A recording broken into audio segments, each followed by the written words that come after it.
안녕하세요. 디펜던시 인젝션과 대거라는 주제로 발표를 시작하겠습니다. 순서는 디펜던시 인젝션에 대해서 간략히 얘기를 해보고 대거2, 대거1 순으로 진행을 하겠습니다. PPT로 진행을 하기 때문에 공간 제약 때문에 코드의 생략이 조금 있을 수도 있지만 양해 부탁드리겠습니다. 먼저 의존성에 대해 설명을 드리면 의존성이란 A 클래스가 B 클래스에 대한 참조가 있을 경우 A는 B에 의존한다라고 하고 B는 A에 대한 종속성이 있다라고 합니다. 이 의존성을 잘 관리하지 않으면 코드 변화에 유연하게 대처할 수 없고 코드의 재사용성을 줄입니다. 솔리드 중 마지막인 DIP가 있죠. DIP를 만족하지 않으면 종속 클래스는 코드의 변화에 대해 유연해 줄 수 없다고 설명이 되어 있습니다. 이 DIP를 직역을 하면 상위 모듈은 하위 모듈에 의존을 하면 안 된다. 둘 다 추상화에 의존을 해야 한다. 추상적인 것은 구체적인 것에 의존해서는 안 된다. 그리고 구체적인 것은 추상적인 것을 의존해야 한다. 즉, DIP를 만족하게 하려면 구체적인 클래스보다는 인터페이스나 추상 클래스와 의존 관계를 맺도록 설계를 해야 한다는 것입니다. 이 DIP를 만족을 하게 되면 의존성 주입을 통해서 보다 변화를 쉽게 수용할 수 있는 코드를 작성하게 됩니다. 코드를 보시면 컴퓨터 클래스, CPU 클래스, 그리고 램 클래스가 있습니다. 이 컴퓨터 클래스 내에서 CPU와 램의 인스턴스를 생성하고 있죠. 컴퓨터가 필요한 인스턴스를 직접 생성하였는데요. 이렇게 되면 만약 다른 부품을 사용하고 싶은 경우 컴퓨터 클래스를 변경할 수밖에 없습니다. 이런 코드를 의존성에 대한 강한 결합이 있다고 합니다. 그리고 해결 방법으로는 컨스트럭터 인젝션, 메소드 인젝션, 필드 인젝션 등이 있습니다. 의존성을 주입을 안 할 경우 이런 식으로 그림을 표현할 수가 있습니다. 컴퓨터 자체에서 CPU와 램을 직접 생성하였죠. 지금 코드는 컨스트럭터 인젝션으로 해결을 한 예제입니다. 먼저 CPU와 램을 인터페이스화 시키고요. 그리고 생성자를 통해서 인터페이스들을 매개 변수로 받아 인스턴스를 생성할 수 있도록 합니다. 이것을 제어의 역전이라고 합니다.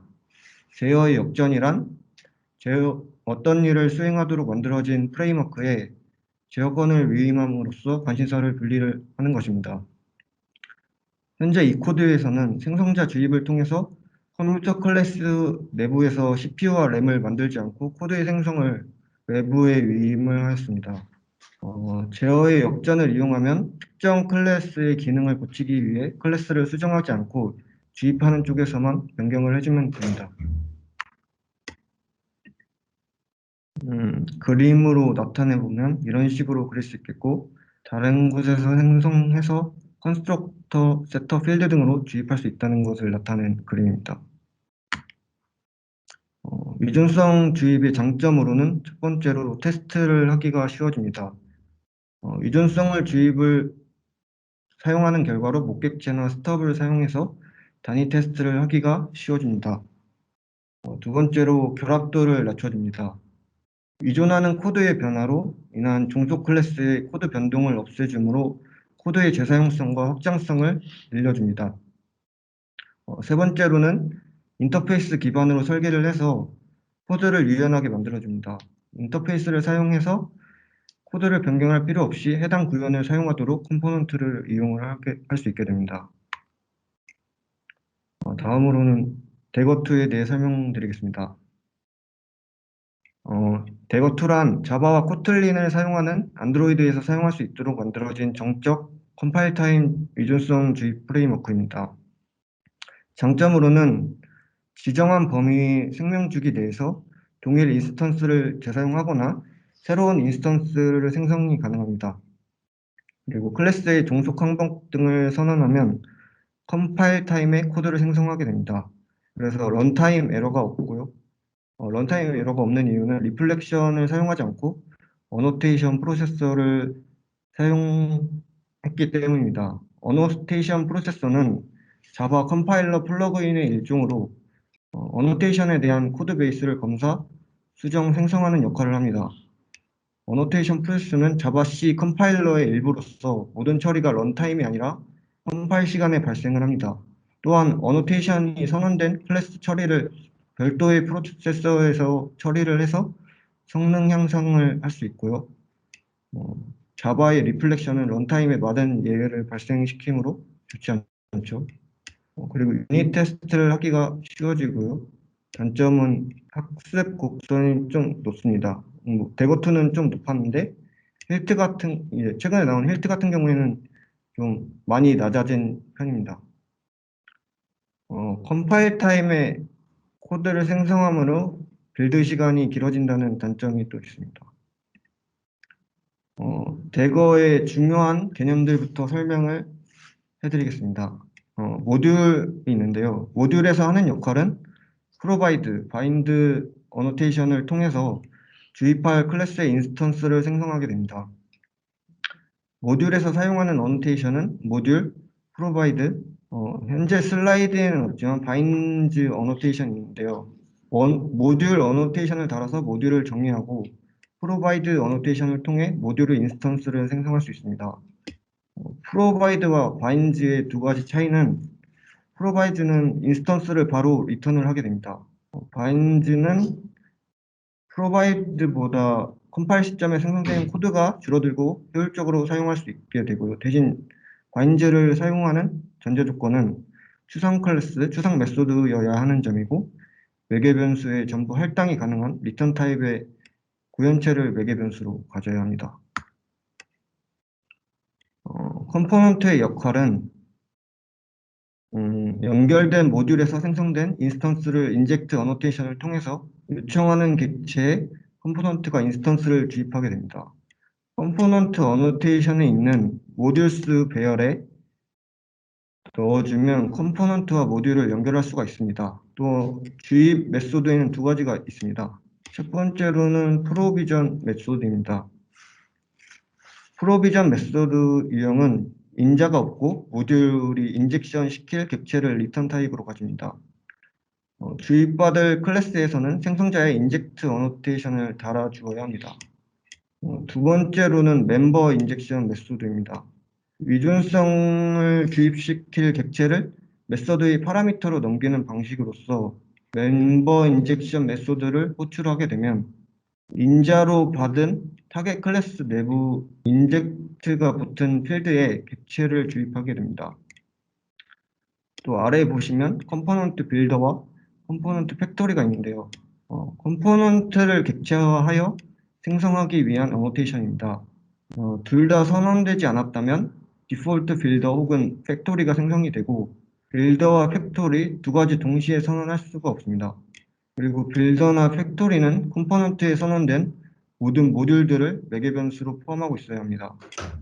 그리고 빌더와 팩토리에 보시면 바인즈 인스턴스라는 어노테이션이 있는데요. 바인즈 인스턴스 어노테이션을 통해서 외부에서 생성된 인스턴스를 바인딩 할 수가 있습니다. 빌더나 팩토리의 메소드의 매개 변수를 통해 넘겨줌으로써 컴포넌트가 해당 인스턴스를 바인드하게 되는 겁니다.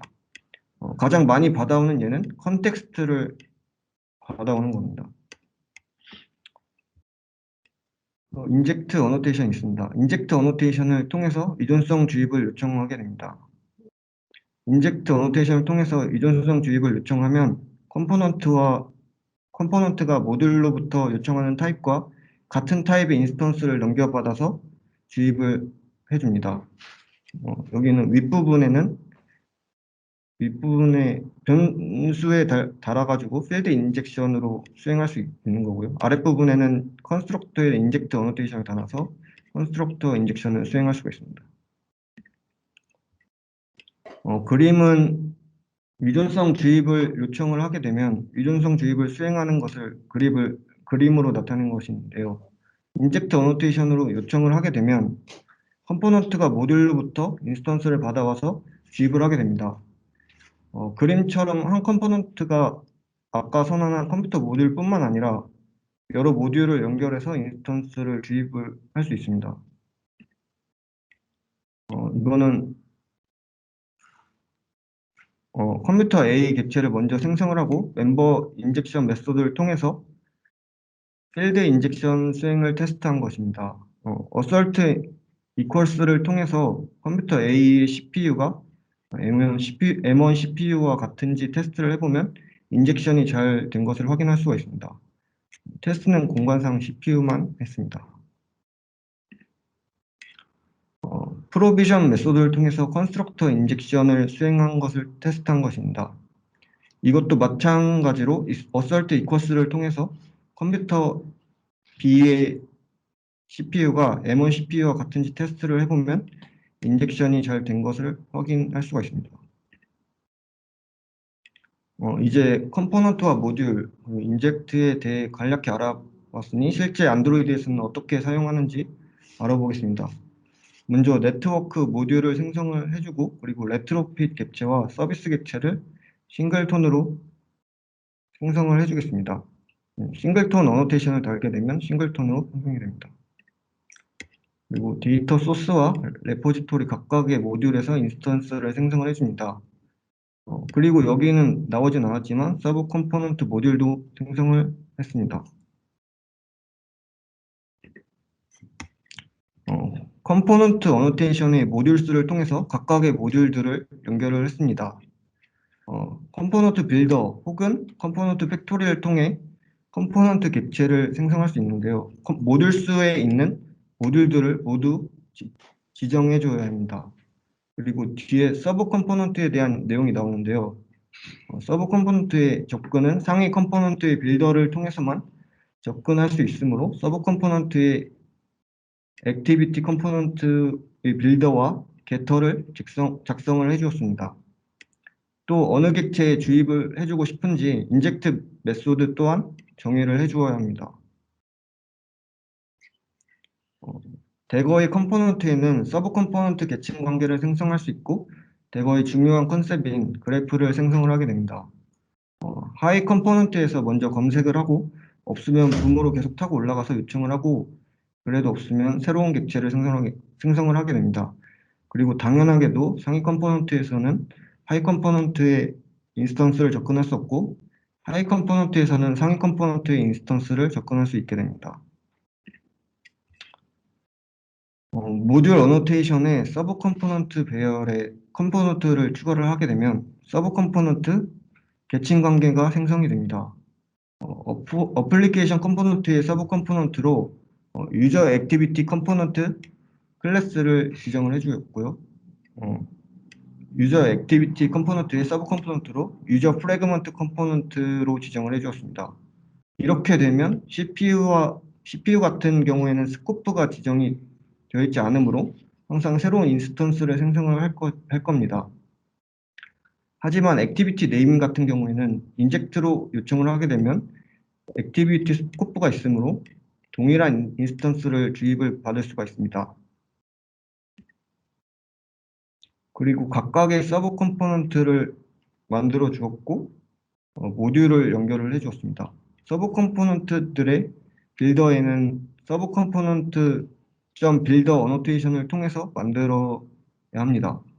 그리고 하위 컴포넌트는 상위 컴포넌트를 통해서 접근할 수 있으므로 액티비티 컴포넌트에는 또 하위 컴포넌트인 유저 프래그먼트 컴포넌트의 빌더를 생성을 해주었고요. 인젝트 메소드도 각각 정의를 해주었습니다.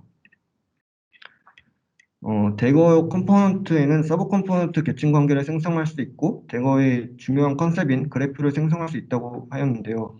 그래프를 그려보면 이러한 그림으로 나타낼 수 있습니다. 최상위 컴포넌트인 어플리케이션 컴포넌트에는 네트워크 모듈, 레포지토리 모듈, 데이터 소스 모듈 등을 지정을 해주었고 모듈에서 제공하는 레트로핏 서비스와 세부 서비스 객체를 싱글톤 어노테이션을 붙였습니다. 이렇게 되면 해당 모듈들에서 싱글톤 어노테이션이 붙은 객체들은 어플이 실행되는 동안 하나의 인스턴스를 사용할 수 있게 됩니다. 또한 안드로이드 컴포넌트의 생명주기 순서대로 어플리케이션, 액티비티, 플래그먼트 순서대로 서브 컴포넌트 관계를 설정해 주었습니다. 아까 어플리케이션 컴포넌트의 서브 컴포넌트로는 유저 액티비티 컴포넌트를 지정해 주었었고 유저 액티비티 컴포넌트의 서브 컴포넌트로 유저 프래그먼트 컴포넌트를 지정해 주었었습니다. 이렇게 되면 유저 프래그먼트 컴포넌트를 통해서 의존성을 주입을 해도 같은 액티비티에서 사용하던 동일한 액티비티 네임을 가져올 수 있게 됩니다. 이걸 이용하는 예를 들자면 액티비티에서 하위 프래그먼트에서 공통으로 사용할 객체가 존재할 경우가 있는데 이럴 경우 같은 인스턴스를 반환할 수 있게 됩니다. 아까 생성했었던 어플리케이션 컴포넌트를 이 빌더를 통해서 생성을 합니다. 바인드 인스턴스 어노테이션을 달았었던 어플리케이션 컨텍스트를 주입을 해주고요. 그리고 컴포넌트와 연결했었던 모든 모듈들을 생성을 해주고 빌드를 하면 어플리케이션 컴포넌트가 만들어지게 되고요. 어플리케이션 컴포넌트의 겟터 메소드를 또 작성을 해주었습니다. 그리고 유저 액티비티에서 컴포넌트를 가져와서 주입을 해주게 되면 액티비티와 프래그먼트에서 동일한 인스턴스의 액티비티 네임을 주입받는 것을 그래서 확인할 수가 있습니다. 해시코드가 같죠. 근데 대거2는 보시다시피 이렇게 굉장히 보일러플레이트 코드가 굉장히 많습니다. 일일이 어디에 주입을 해야 할지 메소드를 지정해 주어야 하는 것과 어플리케이션 컨텍스트를 가져오는 것 그리고 컴포넌트 빌더, 팩토리를 생성하고 모듈들을 일일이 집어넣는 작업들을 모두 개발자가 해주어야 했습니다. 그래서 이러한 보일러플레이트 코드를 줄이기 위해서 구글에서는 대거.안드로이드 패키지를 제공해 주었습니다.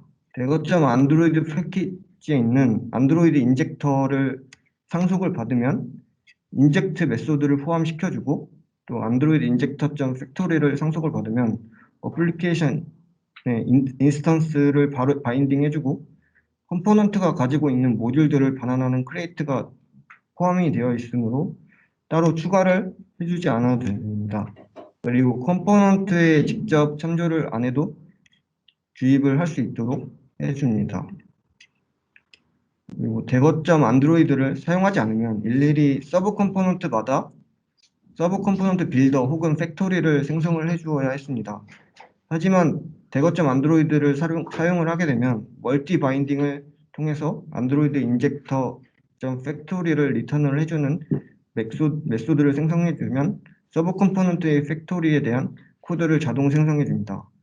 참고로 여기 있는 into map 어노테이션을 사용을 하게 되면 웹으로 바인딩을 할 수가 있습니다. 여기 보시면 키는 유저 액티비티 클래스가 키가 되겠고요. 값으로는 안드로이드 인젝터.팩토리의 구현체인 유저 액티비티 컴포넌트.팩토리가 될 겁니다. 근데 이것조차도 보일러플레이트가 많아서 이것도 생략이 가능하게 해주는 컨트리뷰트 안드로이드 인젝터 어노테이션을 활용할 수가 있습니다. 컨트리뷰트 안드로이드 인젝터는 안드로이드.팩토리를 상속받은 서브 컴포넌트의 서브 컴포넌트.팩토리를 알아서 멀티 바인딩까지 해주게 됩니다. 주입을 해줄 때는 이런 식으로 이전보다 훨씬 간단해졌죠.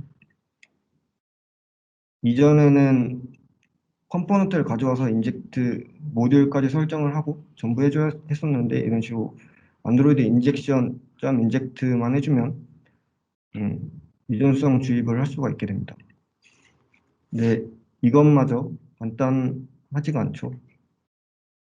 대거.점 안드로이드를 사용한다 하더라도 앱이 커질수록 생기는 컴포넌트들과 수많은 메소드들을 피할 수가 없고 그리고 뷰 모델 생성은 방금 말한 것과 같은 비슷한 맥락이긴 한데요. 대거2의 뷰 모델 생성은 뭐 다루지 않았지만 AAC 뷰 모델은 내부적으로 뷰 모델 팩토리를 생성을 해줘야 합니다. 그래서 프로젝트에 맞는 뷰 모델 팩토리를 생성해줘야 하는 보일러 플레이트가 생겼었습니다. 그래서 힐트가 나왔는데요. 힐트란 대거2를 기반으로 만들어진 안드로이드 전용 DI 라이브러리입니다. 대거2의 초기 구축 비용을 감소시켰고 보일러플레이트 코드를 대량으로 줄일 수가 있습니다. 특징은 안드로이드 프레임워크에서 사용하는 컴포넌트와 스코프들을 미리 제공을 해서 보일러플레이트 코드가 대량으로 줄어들었습니다. 또 배우기 쉽고 설정이 줄어들어서 단순하게 사용이 가능합니다. 또 원래는 어노테이션들이 계속 바뀌는 등 불안정했었는데요. 2주 전부터 스테이블 버전이 출시가 돼서 이제 알파 베타 버전 릴리즈 없이 기존 대거와 동일한 버전으로 출시를 시작을 하였습니다. 힐트의 가장 큰 특징으로 안드로이드 환경에서 자주 사용되는 스코프에 맞는 컴포넌트들을 제공을 하고 있습니다. 대거2에서는 각각 컴포넌트들을 만들어주고 서브 컴포넌트들을 정의를 해서 그래프를 구성을 했었어야 했는데 컴포넌트들을 만들 수는 있지만 안드로이드에 맞는 컴포넌트들을 이미 제공을 하고 있으니까 힐트에서 제공하는 컴포넌트들만으로도 DI 환경을 쉽게 구축을 할 수가 있습니다. 대거2 같은 경우에는 복잡한 초기 설정 때문에 간단한 프로그램을 만들거나 할 때는 잘 사용이 되지 않았는데요. 이제는 간단한 프로그램을 만들 때도 유전성 주입을 쉽게 할 수 있게 되었습니다. 힐트에서 제공을 하고 있는 컴포넌트들의 라이프 타임, 그러니까 생성과 파괴 시점입니다. 가장 상위에 있는 앱의 시작과 종료를 함께하는 싱글톤 컴포넌트가 있는데요. 지금 여기 이건 안드로이드 공식 문서 사진 캡처인데 싱글톤 컴포넌트로 바뀌었습니다. 어플리케이션 컴포넌트가. 그리고 하위 각각 컴포넌트들은 안드로이드 컴포넌트에 맞는 생명 주기를 제공을 합니다. 액티비티 컴포넌트와 액티비티 리테인 컴포넌트가 생명 주기가 같죠.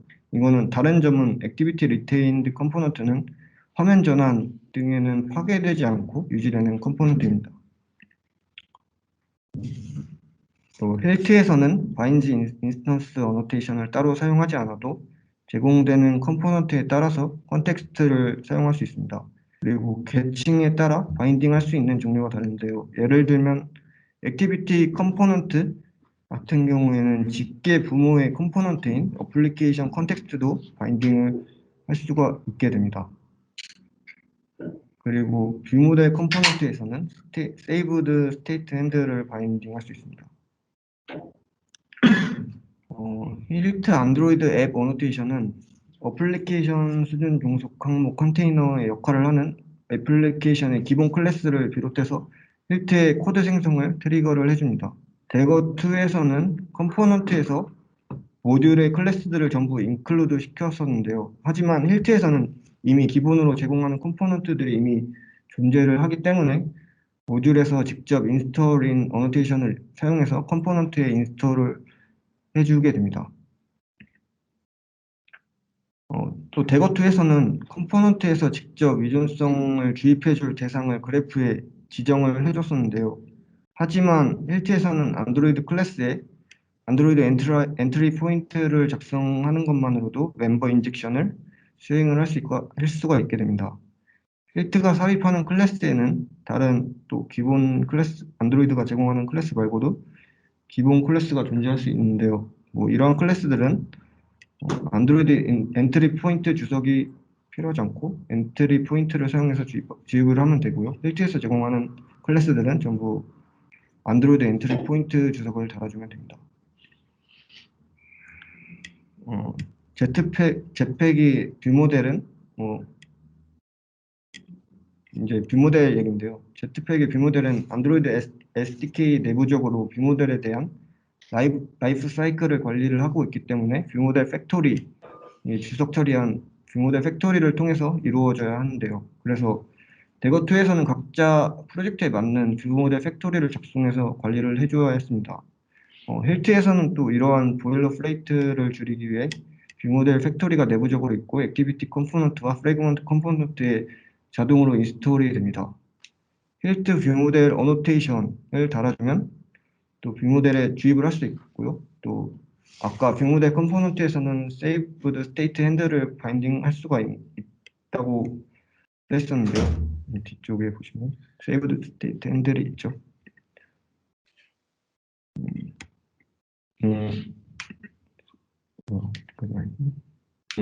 뷰 모델 스코프드가 최근 버전에 추가가 돼서 뷰 모델 컴포넌트와 뷰 모델 스코프드 두 어노테이션을 달아주게 되면 간단하게 주입을 받을 수가 있게 됐고요. 세이브드 스테이트 핸들 같은 경우는 시스템이 액티비티를 강제 종료하는 경우가 있는데 이러한 경우 저장된 인스턴스 상태 혹은 UI 상태를 저장해서 복원할 수가 있습니다. 이상으로 발표를 마치겠습니다.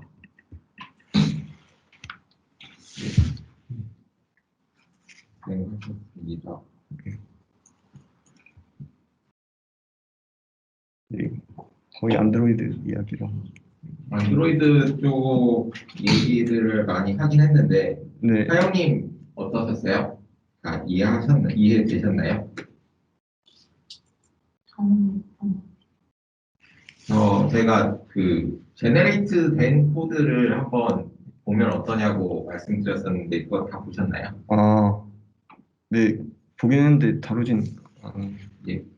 그래서 결국 지금 크게 두 가지를 다룬 건데 첫 번째는 DI. DI는 이해 다 되셨죠? 근데 DI하고 상속하고의 큰 차이점은 뭐예요? DI와 상속이요. 사실 개념상으로는 아예 다른 부분은.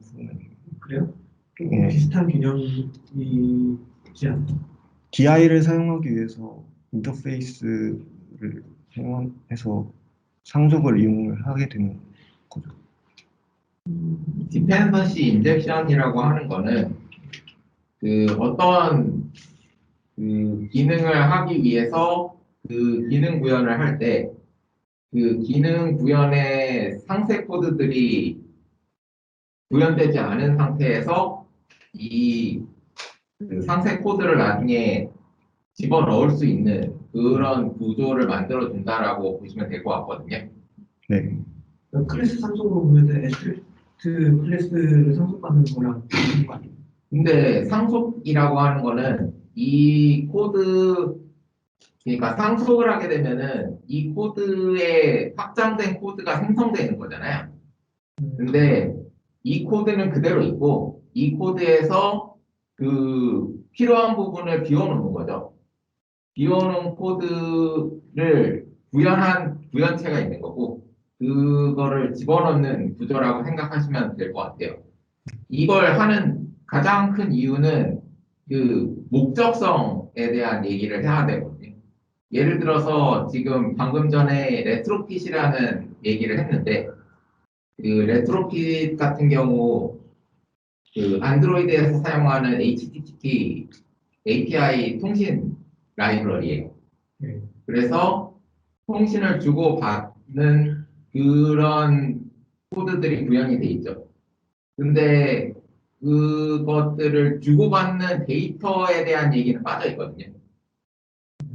데이터를 어떤 식으로 넣어주고 받은 데이터를 어떤 식으로 변형하는지에 대한 데이터는 이 코드에 빠져 있어요. 왜냐하면은 이 라이브러리는 HTTP 관련된 거지 그거에 대해서는 그 책임질 그 권한 그거를 갖는 것 자체가 얘가 가져서는 안 되는 코드인 거죠.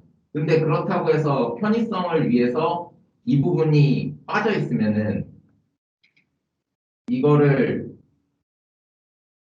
데이터를 직접 HTTP용 데이터로 가공을 해서 여기에다 집어넣어야 되고 HTTP로 받은 바이트 코드를 다시 내가 원하는 구조체로 바꿔주는 코드를 자기가 직접 구현해야 되잖아요. 그러면은 레트로핏에서는 네가 해주는 게 뭐야 라는 느낌이 들잖아요. 그러면은 여기다가 컨버터라고 하는 디펜던시를 인젝션 해줘요. 이거는 컴파일 타임이 아니고 런타임에서 인젝션을 해주는데 그 컨버터라는 애가 이 바이트로 바꿔주고 바이트에서 다시 객체로 바꿔주는 이것들을 책임져주는 애를 넣을 수 있는 그 통로를 뚫어놓는 거죠.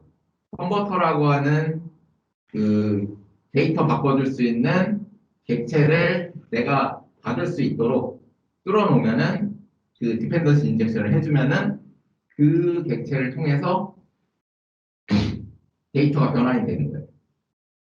그러니까 상속이라기보다는 서비스 단위의 뭔가 그쵸. 기능을 조립을 할 수 있는 그쵸. 그런 식이죠. 이 기능 단위별로 해서 그것들이 합쳐져 있는 기능들을 만들 수 있도록 그 디펜던시를 인젝션해 주는 거예요.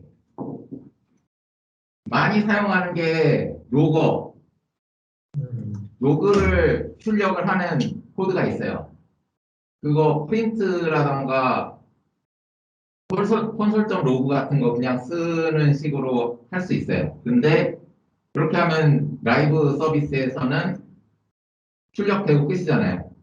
AWS에 있는 클라우드워치에 출력하도록 해야 되는데, 그러면은 그 라이브로 올릴 때 코드를 프린트해서 클라우드워치로 바꾸는 식으로 해야 되느냐?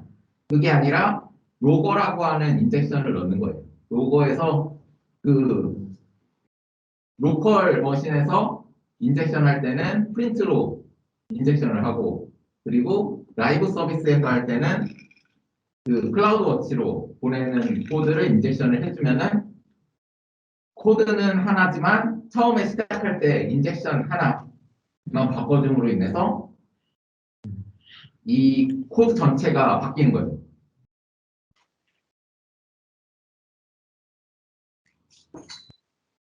무슨 소리인지 잘 이해되시죠? 네. 그래서 지금 디펜던시 인젝션을 하는 많은 이유들이 있어요. 방금 전에 말씀드렸듯이 그런 서비스 단위로 개발을 하고 거기에 통합되어 있는 서비스로 배포를 하기 위한 그런 경우도 디펜던시 인젝션을 쓰고요. 그리고 방금 전에도 말씀드렸듯이 빌드 환경이라던가 아니면 서비스 환경에 따라서 바뀌는 그런 것들을 하기 위해서도 디펜던시 인젝션을 쓰고요. 그리고 승환님이 말씀하셨듯이 테스트 환경에서도 디펜던시 인젝션을 많이 써요. 왜냐하면은 예를 들어서 제가 HTTP 통신을 하는 어떤 기능을 테스트를 하고 싶어요. 근데 HTTP를 실제로 테스트를 할 수 있는 환경은 아니에요. 그러면은 HTTP 통신이 성공했다 치고 하는, 그러니까 다시 말해서 HTTP 통신을 인젝션을 하되 그 실제 통신하는 인젝션을 하는 게 아니라 실패하거나 성공하거나 이것들이 그 목업이라고 보통 표현을 하거든요. 실제는 아니고 그것처럼 동작하는 디펜던시를 인젝션을 하는 거죠. 그렇게 되면은 실제 통신을 하지 않더라도 성공했고 실패했던 거에 대해서 테스트를 직접 해볼 수 있는 거죠.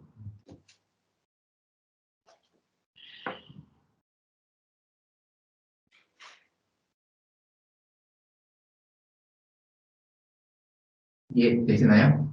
네. 그래서 개발을 할 때 가장 중요한 거는 지금 개발하는 구조들에 이 기능이 들어간 것이 맞는가를 생각을 해야 되는 거거든요. 디펜던시 인젝션이라는 거는 그 구조 바깥에 있는 것을 추상화하고 나중에 넣을 수 있도록 해주는 그런 구조를 디펜던시 인젝션이라고 부르는 거죠. 그래서 지금 디펜던시 인젝션 자체는 안드로이드에 한정된 얘기는 아니고 나중에 어디에서나 지금 그런 것들을 활용할 수 있다 라는 거죠. 이 부분은 다 이해되시죠? 네. 두 번째 했던 게 지금 안드로이드에서 제공하고 있는 디펜던시 인젝션을 하는 도구 대거랑 필트 두 가지에 대해서 길게 설명을 해주셨는데, 근데 지금 방금 전에 말씀드렸던 디펜던시 인젝션 그 하는 코드는 대충 상상이 가시죠? 컨스트럭터나 아니면은 팩토리를 얘한테 알려주면은 얘가 그 로컬 프로퍼티로 갖고 있는 얘를 생성을 할 때 그 팩토리나 컨스트럭터로 호출이 되면서 자동으로 로컬 프로퍼티로 넣도록 하는 구조를 상상하시면 될 텐데, 그거를 자바 어노테이션 프로세스를 이용해서 코드 생성을 자동화 시켜준다라는 거예요. 그래서 프리 프로세싱을 통해서 하는 것이고, 이거는 그 스프링에도 일부 그 어노테이션 프로세스로 DI를 하는 프레임워크가 있는 걸로 들었긴 하거든요. 혹시 들어보신 적 있으신가요? 그 스프링 자체에 DI가 아예 내장되어 있는 걸로. 그 DI 내장되어 있다고 들었어요. 네. 프레임워크에서.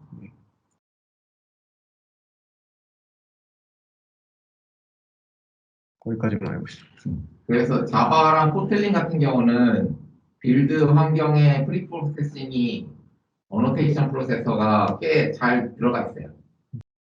근데 자바스크립트 같은 경우는 지금 바빌론인가? 맞아요? 바빌론? 바벨, 갑자기 바 없네. 아, 바벨. 바벨. 바벨을 이용해서 어노테이션 프로세스 비슷하게 할 수 있나요?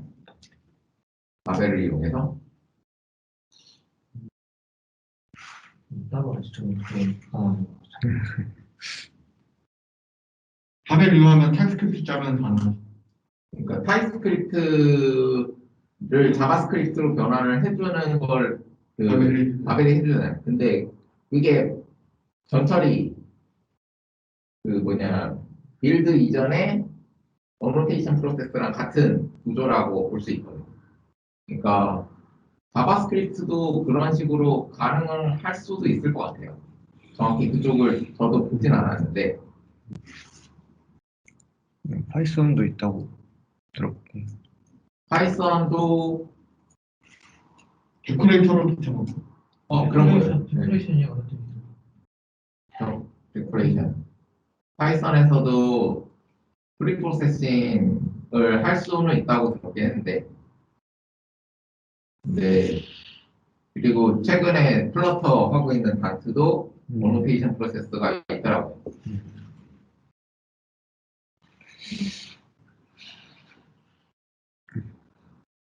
그래서 DI 같은 코드는 조금 정형화되어 있는 코드다 보니까 그런 식으로 어노테이션 한 줄 추가함으로 인해서 그런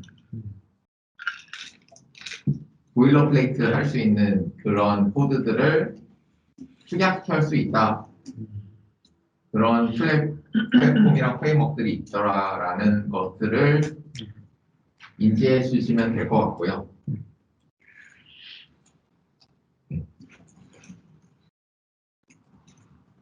또 질문 혹시 있으신가요?